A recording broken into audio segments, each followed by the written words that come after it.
Jika kamu tidak tahu apa itu MM, apa itu RR, maka dipastikan kamu akan menjadi trader gagal.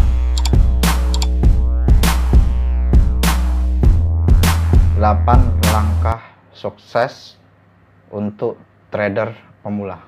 Langkah yang kelima, teman-teman harus memahami apa yang namanya market fundamental. Market fundamental ini biasanya dipengaruhi oleh sentimen pasar keuangan dan kondisi ekonomi suatu negara sangat bisa menyebabkan fluktuasi di market secara fundamental.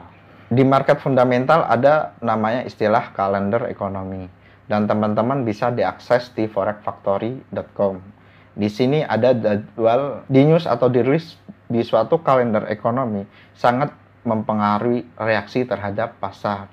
Misal contoh NFP atau biasa disebut non-farm payroll yang terjadi di USA itu sangat mempengaruhi terhadap fluktuasi market.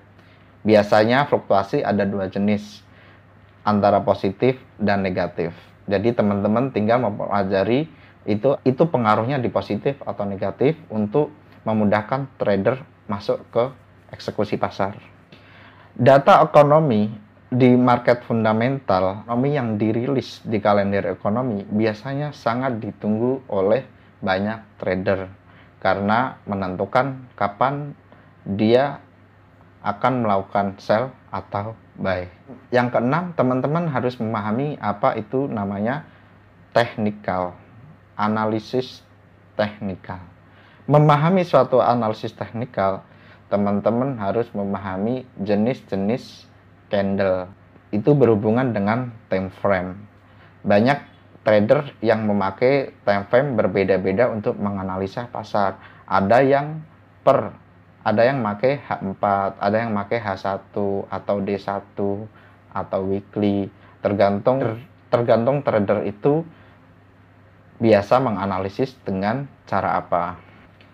Di analisis teknikal banyak istilahnya yang teman-teman harus memahami juga. Misal ada namanya set way, ada namanya pivot point, ada namanya support dan resisten, ada namanya SND. Banyak istilah untuk kita memahami analisis teknikal. Langkah ketujuh, teman-teman harus paham berbagai macam tool yang memudahkan seorang trader untuk mengeksekusi pasar. Tool itu juga banyak jenisnya, misal indikator, sinyal. Indikator juga banyak. Ada namanya indikator RSI, ada namanya indikator MA, atau indikator nama IMA, atau BB. Banyak banget istilah dalam tool untuk memandu seorang trader eksekusi pasar. Tapi biasanya ada seorang trader yang ingin simple saja untuk mudah eksekusi pasar. Dia biasanya memakai langganan sinyal. Nah, apa itu sinyal? Sinyal itu memberikan informasi ke seorang trader untuk eksekusi membeli atau menjual, sell atau buy. Karena sinyal itu sudah melakukan analisa sebelumnya. Untuk memudahkan trader jadi nggak perlu pusing, trader melakukan eksekusi pasar. Sinyal memberikan informasi yang akurat untuk melakukan perintah buy atau sell dengan kondisi TP berapa dan SL berapa. Dengan adanya informasi tersebut, trader tinggal melakukan open position.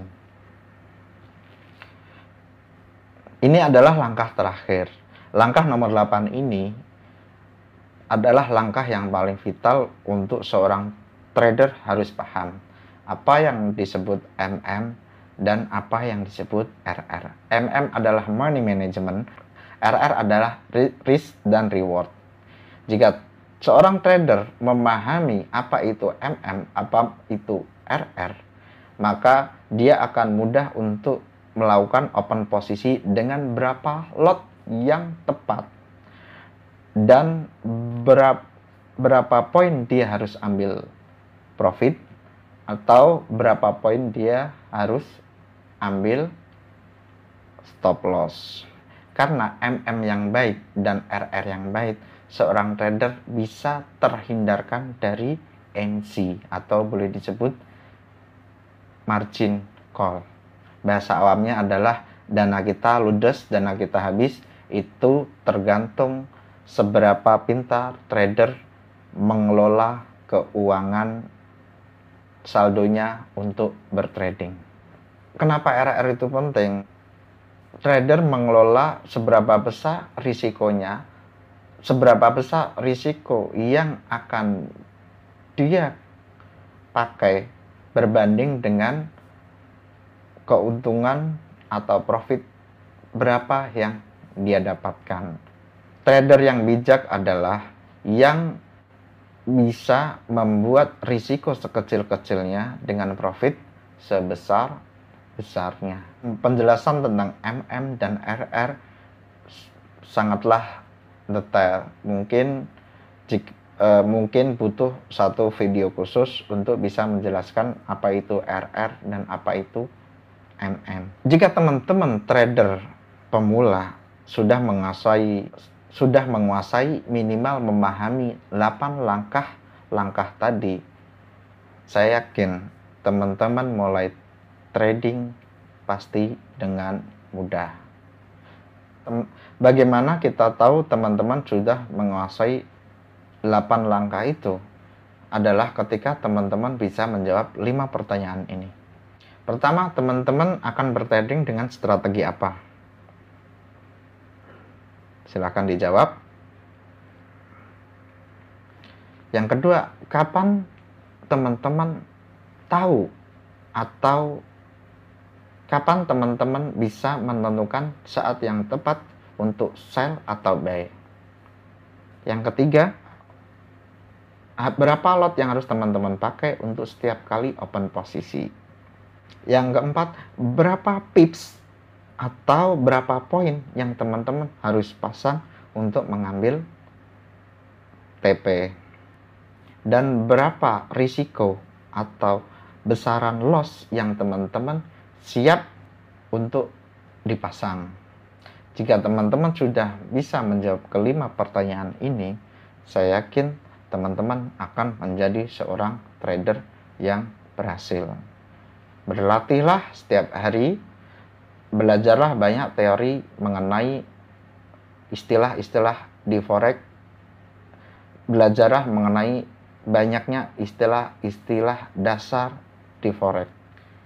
Semakin banyak belajar, semakin kita mudah memahami dan menjalankan trading forex. Cukup sekian vlog kali ini. Jika ada pertanyaan, saya persilahkan. Semoga menjadi trader yang sukses. Salam profit.